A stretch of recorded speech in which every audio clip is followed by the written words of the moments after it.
pagi Bapak Ibu saudara-saudari, kembali kita hadir di rumah Tuhan. Saya undang Bapak Ibu bangkit berdiri. Kita siapkan hati kita, kita bawa pujian kita, karena hanya Dia yang layak kita sembah, kita agungkan. Glory hanya bagimu Tuhan. Haleluya Yesus. Terima kasih Yesus.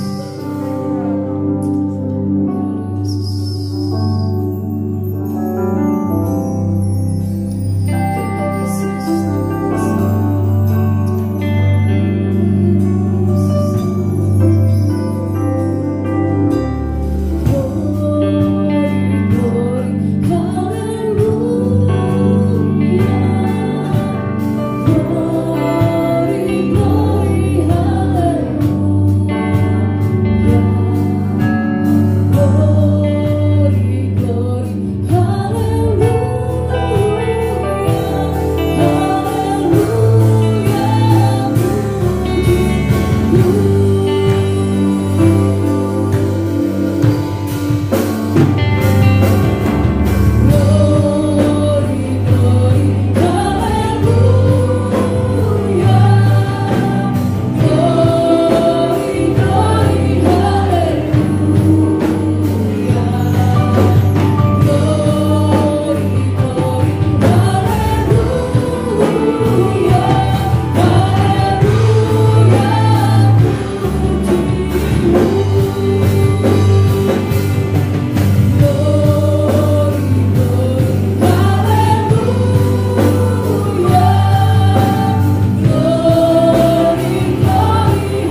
yang berkuasa atas segala sesuatu, Allah penolong kami, pemelihara kami, Allah yang mengasihi kami dan bahkan tidak pernah berhenti untuk memberikan kebaikan kepada kami.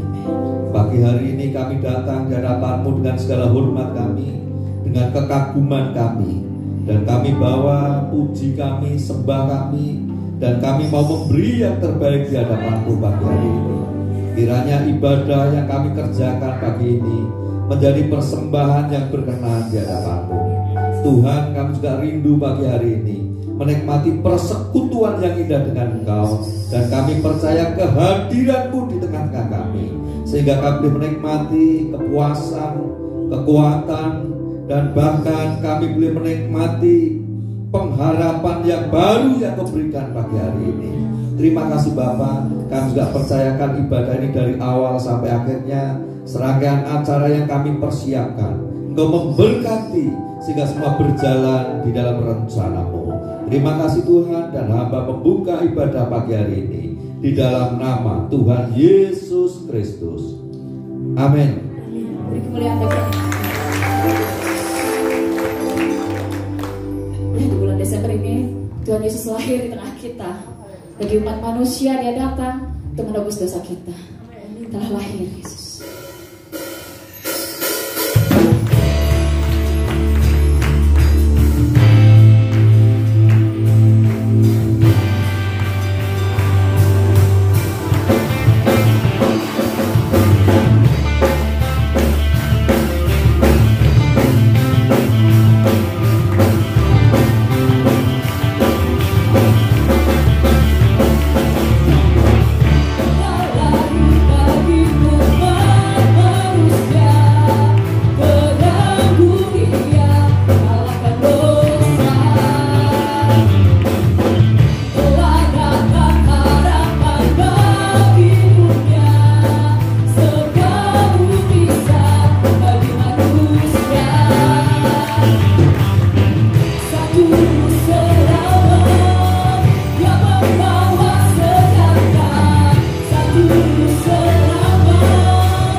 Kita bawa syukur kita kepada Tuhan.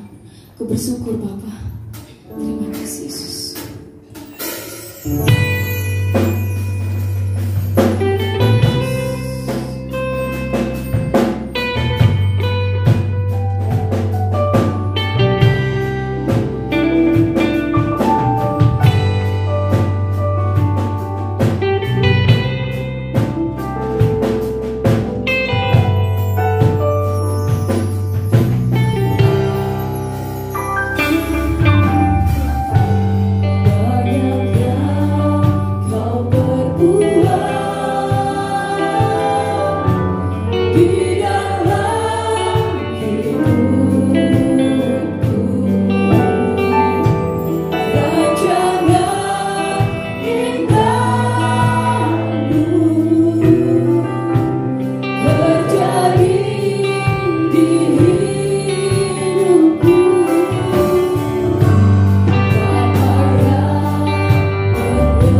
hari. Kami bersyukur untuk semua yang Tuhan telah beri bagi kami. Terima kasih Tuhan. Kalau di bulan-bulan ini kami mengingat kelahiran-Mu Tuhan, kami juga mau mengingat kehidupan-Mu, kematian-Mu, karya penebusan-Mu, kebangkitan-Mu yang memerdekakan kami. Kami bersyukur untuk semua yang telah Kau perbuat Tuhan. Di hari ini Tuhan Yesus, kami telah memberikan pujian dan sembah kami untuk saatnya Tuhan kami duduk diam, dengar-dengaran. Kami rindu mendengar sabda-Mu, kami rindu mendengar firman. Kami percaya Tuhan, firman yang akan kami dengarkan pagi ini adalah firman yang berasal dari Kau, pesan Tuhan yang Tuhan titipkan kepada kami. Terima kasih Tuhan Yesus, Kamu sambut dengan penuh sukacita firman-Mu pagi hari ini. Di dalam nama Tuhan Yesus, amin. Shalom.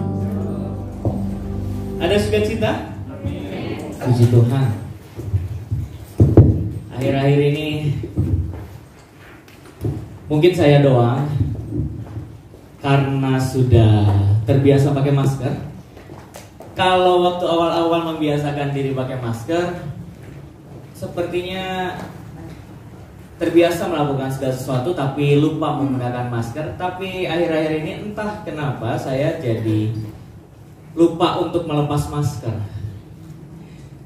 Habis dari luar pergi ke satu tempat, kemudian sampai rumah masih terus pakai masker, sampai akhirnya waktu mau mandi baru sadar maskernya belum dilepas. Ya, ada baiknya juga daripada lupa pakai masker. Karena Bapak Ibu, Kota Bandung sekarang udah masuk zona merah lagi. Jadi buat kita tetap berhati-hati, tetap lakukan protokol kesehatan, dan saya terus berdoa untuk kesehatan kita semua. Amin. Kita buka kebenaran firman Tuhan pagi ini dalam Lukas 2 ayat yang ke-11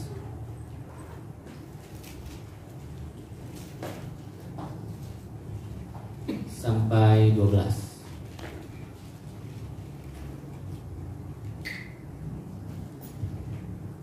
Masih dalam suasana Natal. Kalau minggu lalu saya bahas tentang Yesus Raja Damai, pagi hari ini saya memberikan tema untuk kita semua, Yesus lahir bagimu. Lukas pasal 2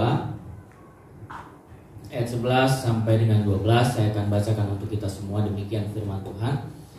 Hari ini telah lahir bagimu juru selamat, yaitu Kristus Tuhan di kota Daud. Dan inilah tandanya bagimu, kamu akan menjumpai seorang bayi dibungkus dengan lampin dan terbaring di dalam palungan. Puji Tuhan. Sebuah pesan yang disampaikan kepada para gembala ketika Yesus telah lahir. Kemudian kurang lebih kejadiannya 40 hari setelah kelahiran Yesus, maka datang malaikat kepada para gembala dan mengabarkan bahwa hari ini telah lahir bagimu juru selamat, yaitu Kristus Tuhan di kota Daud. Bapak Ibu saudara-saudara yang kasih dalam Tuhan, para gembala-gembala ini adalah orang-orang biasa. Mereka melakukan pekerjaan biasa-biasa saja sebagai rakyat biasa, karena pada saat itu juga profesi sebagai gembala ternak itu profesi yang biasa. Mereka bukanlah orang yang terpelajar, bukan orang yang punya wibawa besar, punya posisi, punya harta. Mereka adalah orang-orang biasa yang kemungkinan besar juga tidak terlalu paham tentang kitab-kitab para nabi. Tapi yang terjadi adalah 40 hari setelah kelahiran Yesus, malaikat Tuhan mengabarkan kepada para gembala bahwa juru selamat yang dinantikan oleh bangsa Israel, oleh kaum Yahudi telah lahir, yaitu Yesus. Dan kemudian yang terjadi, meskipun gembala-gembala ini saya rasa mereka tidak terlalu memahami kitab, tapi yang terjadi mereka hanya punya iman dan mereka hanya taat. Kemudian Alkitab menceritakan bahwa para gembala langsung bergegas untuk pergi mencari Yesus Kristus. Dan saya hanya membayangkan ketika Alkitab bilang di daerah itu ada gembala-gembala, berarti sepertinya posisi gembala-gembala dan Yesus tidak terlalu jauh. Makanya mereka langsung bergegas. Kemudian mereka berjumpa dengan bayi Yesus. Tentunya kalau misalnya Bapak Ibu Saudara-saudari pergi ke satu tempat dengan keadaan reruntuhan, apakah sempat untuk membawa satu dan lain hal untuk diberikan? Tentu saja tidak. Gembala-gembala pada saat itu mereka adalah orang-orang yang bekerja satu hari untuk hidup di hari itu. Artinya mereka adalah orang-orang yang kemungkinan besar nggak punya tabungan, tidak punya barang berharga, yang mereka miliki hanya ternak-ternak, dan mereka orang yang bekerja hari ini untuk makan hari ini, bekerja besok untuk makan besok, bekerja lusa untuk makan lusa. Dan ketika mereka mendapat kabar dari malaikat Tuhan, mereka langsung bergegas pergi. So mereka nggak bawa apa-apa. Yang mereka pikirkan hanya, ayo, malaikat Tuhan bilang gini nih, ini pasti akan terjadi. Mereka hanya punya iman, mereka hanya taat. Gembala-gembala ini pergi tanpa membawa apapun, mungkin hanya membawa perbekalan untuk diri sendiri, dan juga membawa tongkat dan lain sebagainya, alat-alat gembala. Tapi tidak membawa sesuatu untuk dipersembahkan kepada Yesus. Dan itulah yang terjadi 40 hari setelah kelahiran Yesus.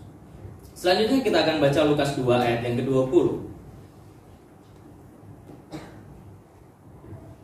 Lukas 2 ayat yang ke-20 saya akan bacakan untuk kita semua. Maka kembalilah gembala-gembala itu sambil memuji dan memuliakan Allah. Perhatikan baik, memuji dan memuliakan Allah. Karena segala sesuatu yang mereka dengar dan mereka lihat, semuanya sesuai dengan apa yang telah dikatakan kepada mereka. Jadi gembala-gembala ini hanya modal iman, hanya modal taat. Ketika malaikat Tuhan datang, mereka cuma punya iman, mereka cuma taat, dan akhirnya pergi kepada bayi Yesus.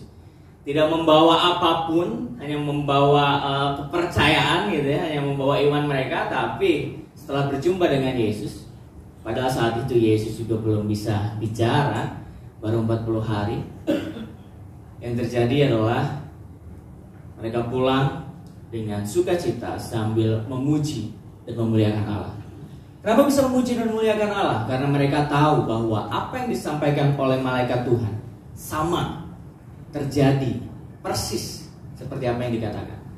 Artinya malaikat Tuhan datang kepada mereka bukan dengan kebohongan, bukan dengan basa-basi, bukan dengan janji-janji palsu, tapi dengan sesuatu yang nyata terwujud. Dan saya rasa sebuah kebanggaan bagi para gembala-gembala, mereka yang tidak dipandang, mereka yang punya pekerjaan biasa saja, didatangi malaikat dan kemudian dijumpakan kepada seorang bayi yang ternyata itu adalah juru selamat yang Tuhan janjikan. Kemudian Bapak Ibu, kurang lebih 2 tahun kemudian ada peristiwa yang hampir sama terjadi, yaitu ada orang-orang yang datang menjumpai bayi Yesus. Pasti kita udah tahu semua, yaitu orang-orang Majus. Wah, hebat semuanya. Kita buka Matius 2 ayat 1 sampai 2. Terkadang ada salah persepsi ketika kita bikin drama Natal.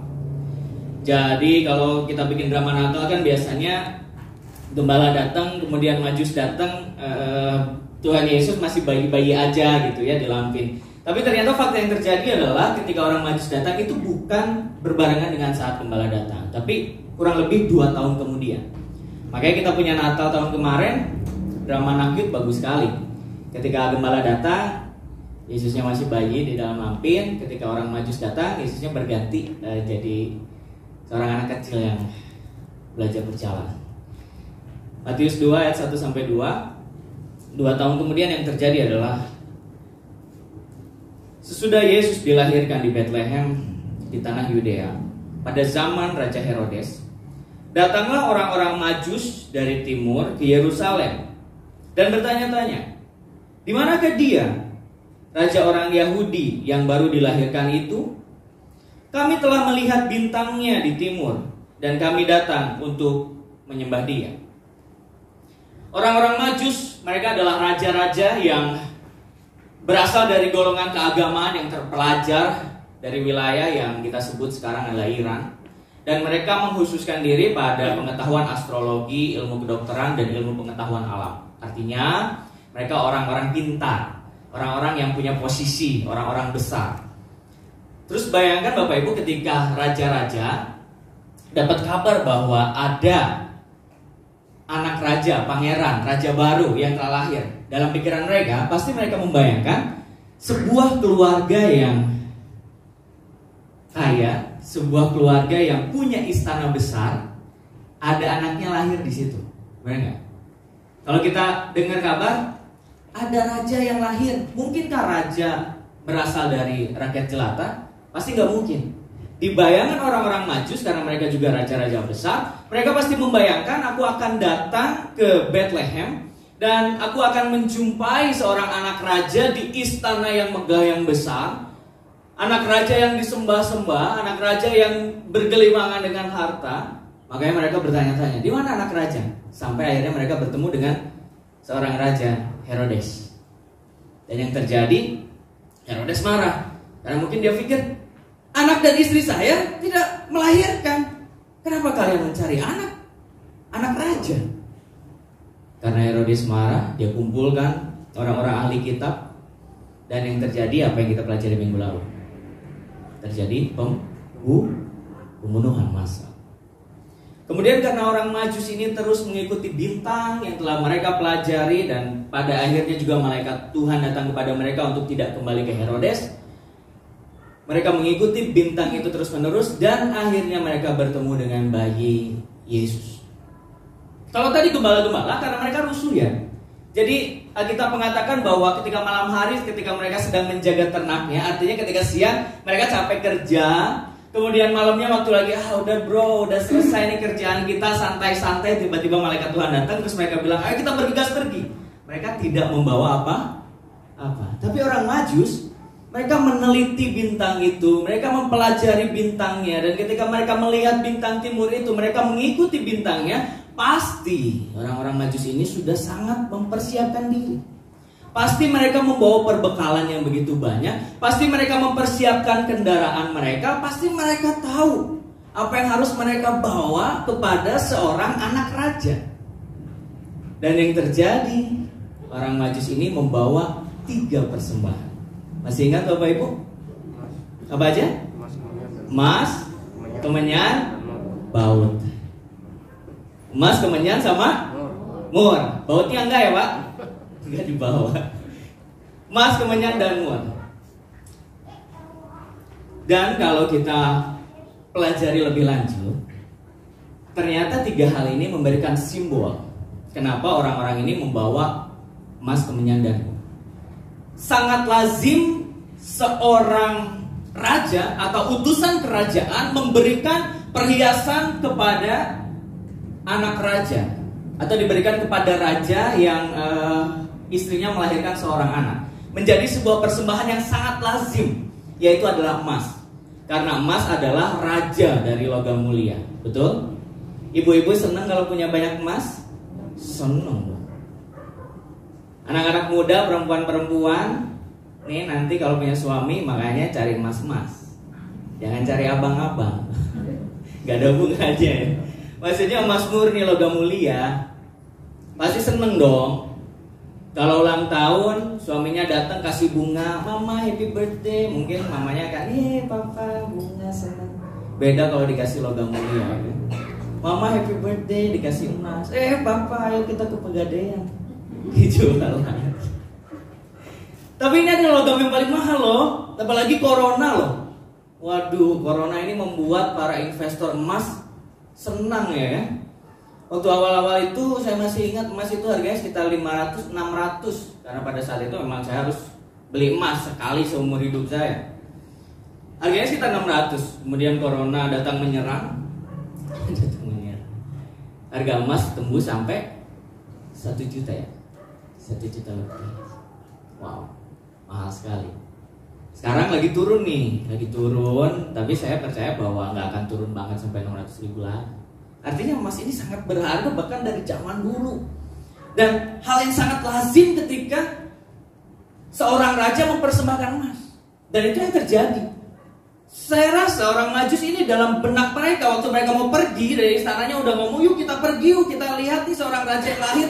Mereka akan membayangkan sebuah kerajaan yang besar yang akan mereka kunjungi, tapi ternyata hanyalah seorang bayi yang di tempat yang tidak begitu indah. Hanya seorang anak kecil yang bukan anak raja sungguhan dalam mata manusia. Tapi mereka juga punya iman dan mereka taat, mereka percaya kepada malaikat Tuhan yang datang. Mereka tetap mempersembahkan. Dan ini menjadi persembahan yang sangat indah ketika mereka menghargai bayi Yesus dengan emas, sebuah pemberian yang sangat-sangat berharga dan bernilai.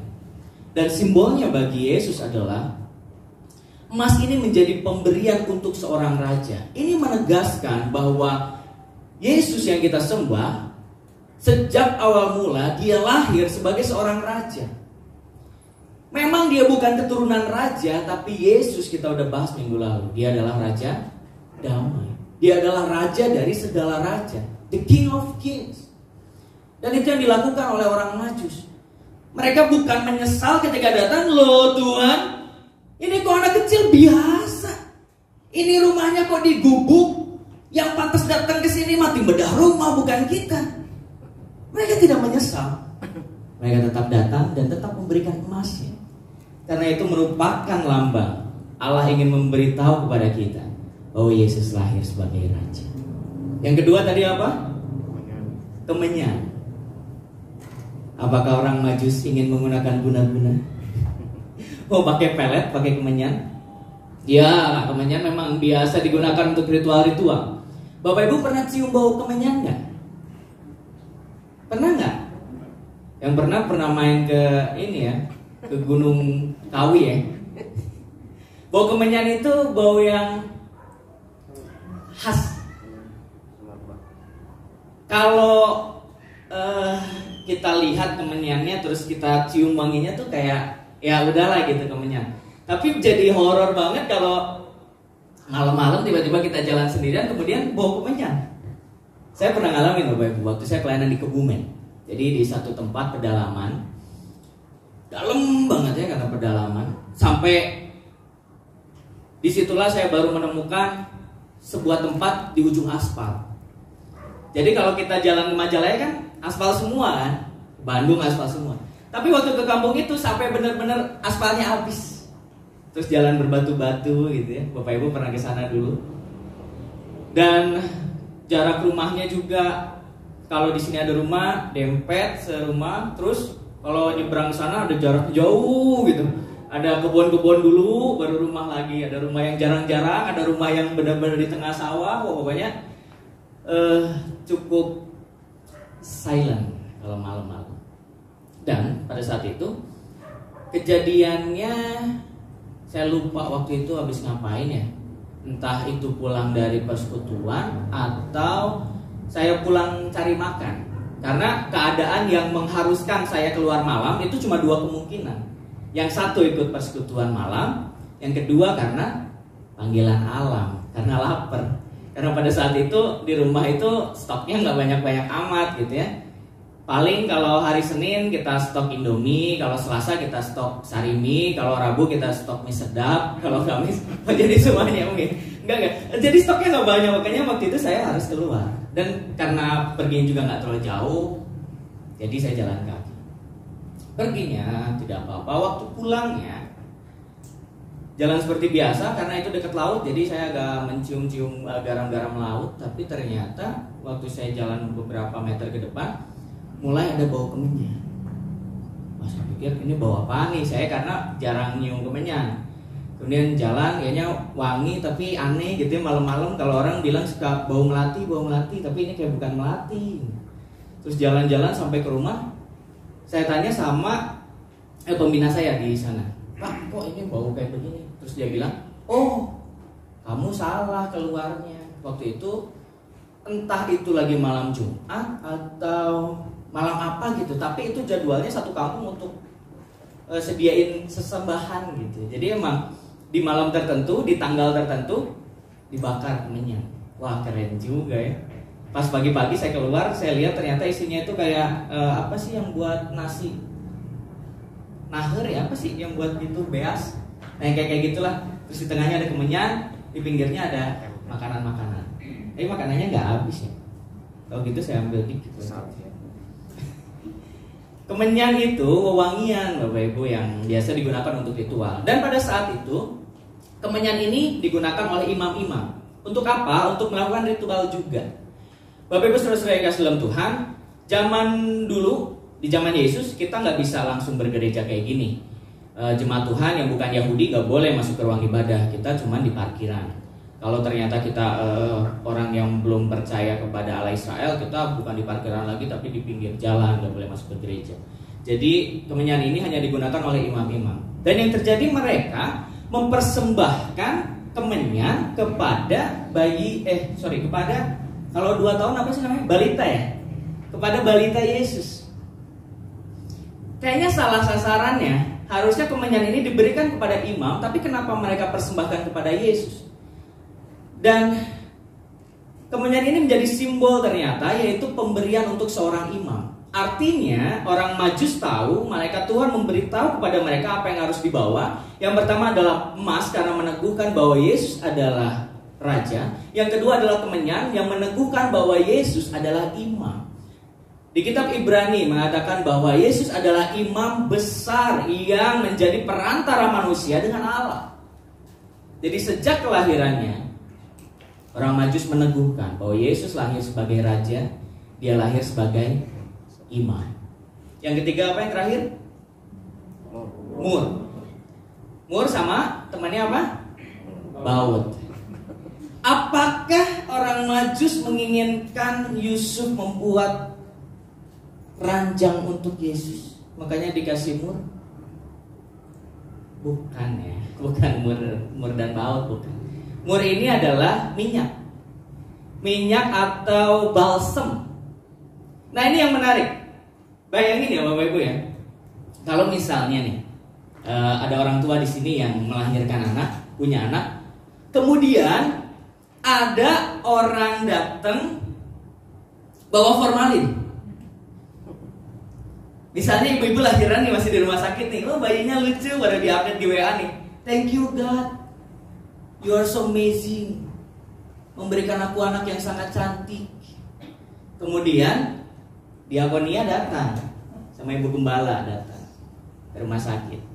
Shalom Bu Busai, lahiran anaknya luar biasa cantik, kami berikan formalin. Masuk akal nggak? Enggak dong. Masa dikasih formalin? Formalin kan untuk orang yang meninggal. Nah yang terjadi saat itu kayak gitu. Mur ini fungsinya adalah untuk ngebalsemin orang yang meninggal. Berarti dengan kata lain orang Majus ini ngedoain Yesus untuk cepat meninggoy. Kok gitu ya? Serem banget ya. Yang pertama emas udah keren, kemenyan udah bagus, tiba-tiba mur. Tapi saya rasa semua bukan tanpa maksud Tuhan. Tuhan ingin menegaskan bahwa ini tujuan kehidupan dari Yesus. Memang Yesus hidup untuk mati. Jujur deh, kita semua di sini hidup untuk apa sih? Banyak ya, untuk ini, untuk itu, untuk ini. Tapi endingnya untuk mati. Yesus kan Allah. Allah turun ke dunia untuk apa? Dia hidup untuk mati. Karena yang dilakukan Yesus sesungguhnya adalah untuk menebus dosa kita. Makanya ketika Yesus lahir, orang Majus tahu bahwa itu akan terjadi, sebuah nubuatan yang diberikan oleh malaikat Tuhan. Makanya mereka membawa mur yang menegaskan bahwa Yesus hidup dan dia pasti akan mati. Kalau Yesus hidup untuk selamanya, tidak mungkin ada penebusan bagi kita. Itulah sebabnya mereka membawa mur untuk meneguhkan bahwa kematian Yesus adalah sebuah nubuatan yang akan terjadi. So Bapak Ibu saudara-saudara kasih Tuhan. Jadi 3 hal ini kita melihat bahwa kedatangan gembala-gembala dan orang Majus pasti ada maksud Tuhan. Sekarang kita kembali ke ayat tadi, ketika firman Tuhan bilang, hari ini telah lahir bagimu juru selamat, yaitu Kristus Tuhan di kota Daud. Baik, kita belajar dari 2 kisah ini. Apa pentingnya 2 kisah ini? Pada kelahirannya Yesus disebut dengan juru selamat. Yang pertama, pentingnya kisah ini bagi kita adalah yang pertama, bahwa Yesus lahir sebagai juru selamat. Kelahiran di dunia ini angkanya sangat banyak sekali. Banyak orang lahir dari kalangan tinggi, kalangan bawah, orang berada, orang tidak berada, orang terpandang, orang tidak dipandang. banyak sekali, tapi hanya satu, hanya sekali kelahiran seorang penebus juru selamat, yaitu siapa? Yesus. Tidak akan pernah terjadi lagi, karena hanya sekali dan semua sudah selesai. Dari kisah ini kita belajar bahwa Yesus lahir sebagai juru selamat. Dialah yang akan menjadi jalan membawa kita kepada Bapa. Dialah yang akan datang membebaskan kita dari dosa. Dia yang akan membuat kita lepas dari kejahatan, ketakutan, kematian, dan hukuman atas pelanggaran kita. Tanpa Yesus, sampai detik ini kita masih akan mencari siapakah juru selamat kita. Tapi kita bersyukur. Saya selalu katakan, waktu Tuhan selalu yang terbaik. Kita bersyukur kita ada hidup di generasi ini. Yesus sudah lahir. Di Alkitab sudah menjelaskan semua kepada kita. Tugas kita hanya percaya, beriman bahwa Yesus adalah juru selamat. Tidak ada jalan lain yang membawa kita pada keselamatan kecuali Yesus. Yang kedua, Yesus layak memperoleh penghormatan sebagai raja. Yesus layak memperoleh penghormatan sebagai raja. Dia adalah raja di atas segala raja. Kalau Alkitab memperlihatkan kepada kita dua peristiwa ketika gembala-gembala dan orang Majus datang kepada Yesus, apa yang mereka lakukan? Mereka datang dan menyembah.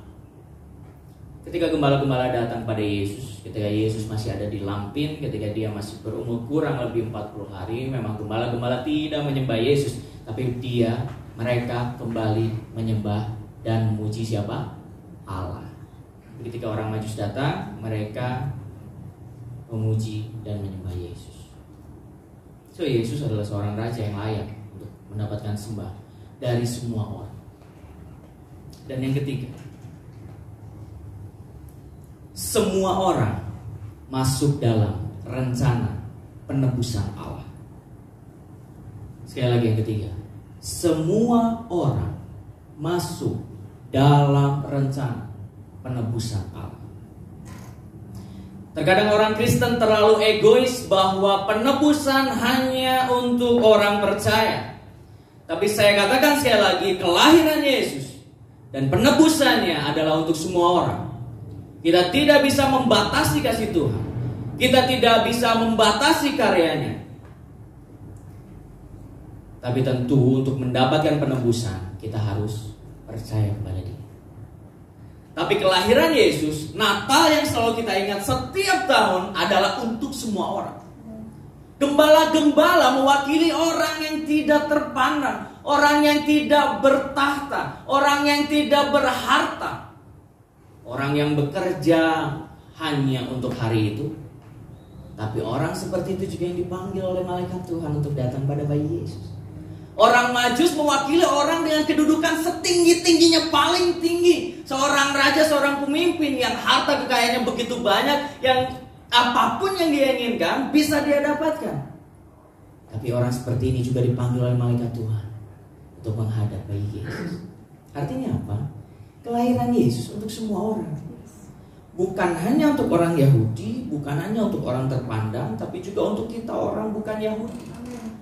Untuk orang Sunda, kanggo wong Jowo, untuk orang Batak, untuk orang Chinese, untuk semua ras, suku, agama, bangsa, bahasa.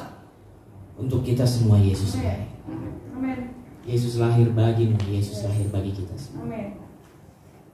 Tapi untuk percaya kepada Dia butuh iman. Yohanes 3:16 katakan, karena begitu besar kasih Allah akan dunia ini sehingga Ia telah mengaruniakan anaknya yang tunggal. Bukan kasih Allah kepada kita orang percaya, tapi kepada dunia.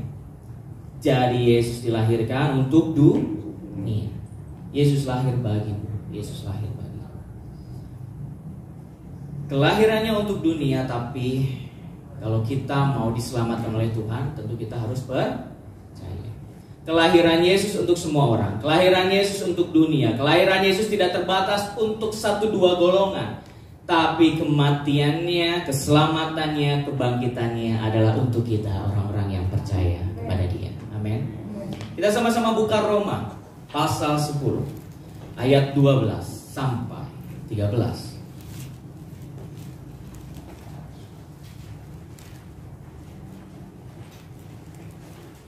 Roma pasal 10 ayat 12 sampai ayat yang ke-13.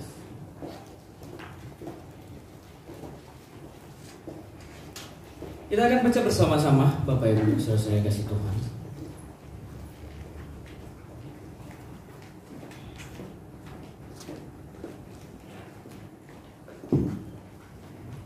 Yang sudah ketemu boleh bilang.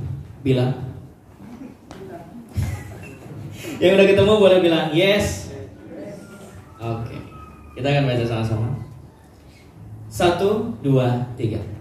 Sebab tidak ada perbedaan antara orang Yahudi dan orang Yunani, karena Allah yang satu itu adalah Tuhan dari semua orang, kaya bagi orang yang berseru kepadanya. Sebab barang siapa yang berseru kepada siapa? Nama Tuhan akan diselamatkan. Amin. Ini sama-sama berdiri. Yesus lahir bagimu. Yesus lahir bagi kita semua. Bagi orang yang percaya kepada Yesus, datanglah dengan pujian syukur. Dan saat ini, keluar dari tempat ini, pulanglah sambil memuji dan memuliakan Tuhan. Karena apa yang kau dengar hari ini sesuai dengan apa yang kau alami, sesuai dengan apa yang kau imani. Kabarkan lagu sukacita besar bagi seluruh bangsa. Hari ini telah lahir bagimu juru selamat, yaitu Kristus di kota kamu. Bagi kau yang belum mengenal dan belum percaya Yesus, Dia juga lahir bagimu. Percayalah kepadanya, sehingga kau akan menerima keselamatan dari Tuhan. Haleluya. Oh Yesusku,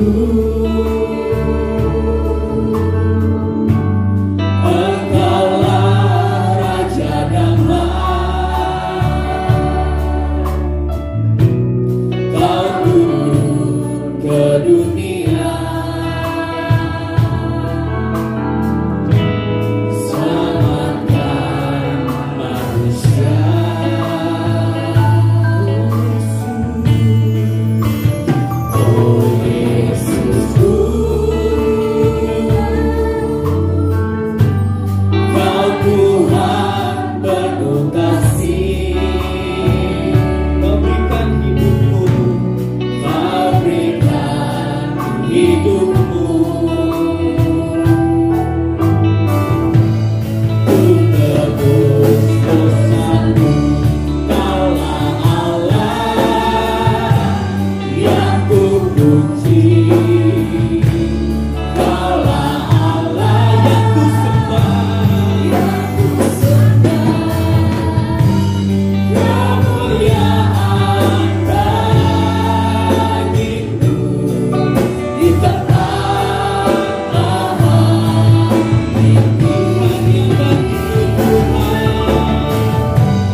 Kami percaya rencana-Mu selalu indah bagi kami Tuhan. Tuhan, terima kasih karena Engkau telah mengirim anakmu yang tunggal Yesus Kristus bagi kami. Terima kasih untuk kelahirannya Tuhan. Kami gak akan pernah lupa bahwa kami punya Allah satu-satunya, Juru Selamat dunia yang akan menyelamatkan setiap kami semua. Yesus lahir bagimu, Yesus lahir bagiku, Yesus lahir bagi kita semua. Terima kasih Tuhan, karena Engkau bukan Allah yang memerintah kami dengan semena-mena. Engkau bukan Allah yang besar egonya, tapi Engkau Allah yang besar anugerahnya. Engkau Allah yang besar rahmatnya. Engkau Allah yang luas dan melimpah kasih-Nya. Kami bersyukur karena Tuhan pilih kami. Kami bersyukur karena Tuhan telah selamatkan kami. Tuhan, di momen Natal ini kami rindu semakin dalam lagi persekutuan kami dengan-Mu, semakin indah lagi kisah hidup kami bersama dengan Engkau Tuhan. Kami percaya Tuhan, bila kami berjalan bersama-Mu, tidak ada yang mustahil bagi kami. Tidak ada yang tidak mungkin bagi kami. Terima kasih Tuhan Yesus. Pagi hari ini kembali teguhkan iman kami. Pagi hari ini kembali buat kami kuat Tuhan. Saat ini, kalau ada di antara Engkau cuma Tuhan yang sedang mengalami pergumulan, permasalahan yang begitu beratnya, yang sampai berpikir bahwa mungkin akhir tahun ini aku akan terus dengan pergumulan ini dan aku tidak bisa melaluinya. Saat ini aku berdoa kepada Tuhan di dalam nama Tuhan Yesus. Semua pergumulan, permasalahanmu Tuhan akan selesaikan di dalam nama Yesus. Kau akan lebih kuat untuk menghadapi masalah.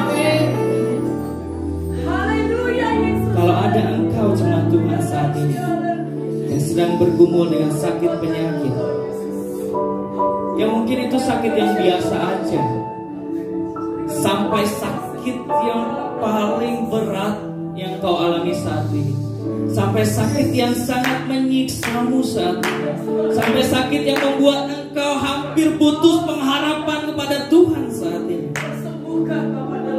Hamba-Mu percaya Tuhan, aku percaya Tuhan, bahwa tidak ada satupun sakit penyakit yang akan membuat iman kami lepas dari Engkau. Dan saat ini kau yang sakit, hamba-Mu berdoa Tuhan sembuhkan, Tuhan jamah di dalam nama Yesus. Kesembuhan akan datang kepadamu saat ini juga dalam nama Yesus. Kami percaya Tuhan, kuasa-Mu lebih besar dari penyakit yang kami derita saat ini. Cuma Tuhan, kalau ada di antara engkau yang saat ini mengalami kemunduran iman, mengalami tidur, mengalami iman yang mati, iman yang kerdil, iman yang semakin kecil, iman yang semakin jauh dari Tuhan, iman yang meragukan kedahsyatan, kehebatan, meragukan bahwa Yesus adalah Raja dan Juru Selamat. Saat ini hamba berdoa kepada Tuhan, iman yang telah ada dalam dirimu tidak akan mati, dia akan terus tumbuh, dia akan semakin besar, dia akan berbuah. Engkau akan hidup dalam iman yang teguh di dalam Tuhan, di dalam nama Yesus. Tidak ada satupun di antara kami di ruangan ini yang meninggalkan iman kami karena apapun masalah dalam kehidupan kami. Hamba-Mu percaya tahun depan adalah tahun kebangkitan bagi iman. Tahun depan adalah tahun pemulihan hubunganmu dengan Tuhan.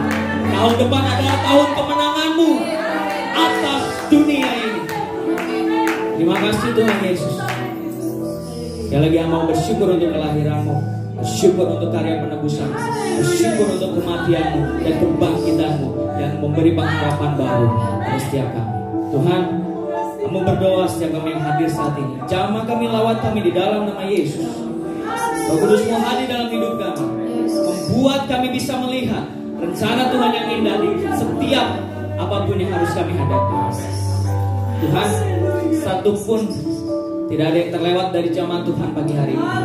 Kami mau keluar seperti gembala-gembala yang akan senantiasa memuji dan memuliakan nama Tuhan Yesus, Raja yang layak kami sembah di dalam nama Yesus. Berkati kami semua.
punya imam besar yang sudah mengorbankan dirinya untuk menebus dan mengampuni dosa kami.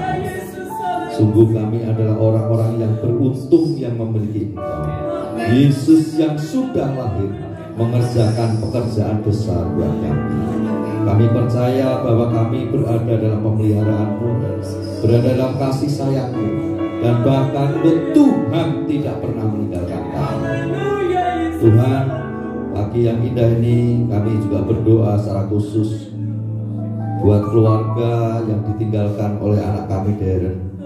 Kalau sudah 100 hari dia bersama dengan Engkau, dan saat ini papi, maminya juga keluarga besar bersyukur di hadapan-Mu, dan kiranya kasih sayang-Mu terus berlimpah atas mereka, sehingga mereka bersuka cita dalam Engkau, dan bahkan mensyukuri rencana-Mu yang indah, di mana Darren sudah bersama dengan Engkau di dalam kemuliaan. Kiranya keluarga terus mendapatkan kekuatan dari Tuhan, kemampuan untuk menjalani hidup setiap hari bersama dengan Engkau. Berkat-Mu turun atas mereka. Demikian juga pagi hari ini kami berdoa secara khusus buat Pak Franky yang Kau izinkan sakit. Kiranya Tuhan menjamah dia, sehingga Pak Franky boleh kembali melakukan aktivitasnya dan bahkan kembali untuk melayani Engkau. Berkat kesembuhan tercurah atasnya di dalam nama Tuhan Yesus Kristus.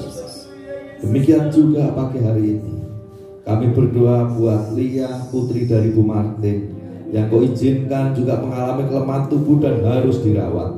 Kami hanya mohon kemurahan-Mu, kiranya kasih surgawi melimpah atasnya, sehingga Lia mendapatkan kesembuhan di dalam nama Yesus. Lia boleh disembuhkan, dipulihkan oleh karena kemurahan-Mu. Demikian juga kami bawa Semi dalam tangan kuasa-Mu. Kalau selama kurang lebih 1 bulan dan 30 kali dia harus disinar supaya penyakitnya disembuhkan, kami percaya bahwa kuasa-Mu lebih besar dari sakit penyakit Tuhan. Oleh sebab itu kami menjamah di dalam nama Tuhan Yesus. Pulihkan, sembuhkan Semi, boleh mendapatkan kesembuhan secara sempurna. Kasih sayang dan kemurahan-Mu terus berlimpah atas Semi, dan selama perawatan Mu terus berkati Semi boleh mendapatkan kekuatan dari Tuhan. Terima kasih ya Tuhan. Pagi hari ini kami juga bersyukur buat kemurahan-Mu, pemeliharaan-Mu, pertolongan-Mu sepanjang hari. Kami bersyukur buat berkat-berkat-Mu yang terus berlimpah atas kami. Dan di kesempatan yang indah kami menyisihkan sebagian untuk hormat kemuliaan-Mu. Kami menyisihkan persembahan kami menyisihkan persepuluhan kami yang akan kami kembalikan di hadapan-Mu. Kiranya persembahan dan persepuluhan kami boleh mendatangkan kemuliaan bagi-Mu ya Tuhan. Dan kami percaya bahwa Tuhan selalu memelihara, memenuhi hidup kami, mencukupkan kebutuhan. Terima kasih Bapa. Kami juga bersyukur buat pimpinan-Mu dalam ibadah kami, di mana kami boleh melakukan dari awal dan sampai akhirnya. Kami bersyukur di hadapan-Mu. Dan sebentar kami bersama akan pulang tinggalkan tempat ini.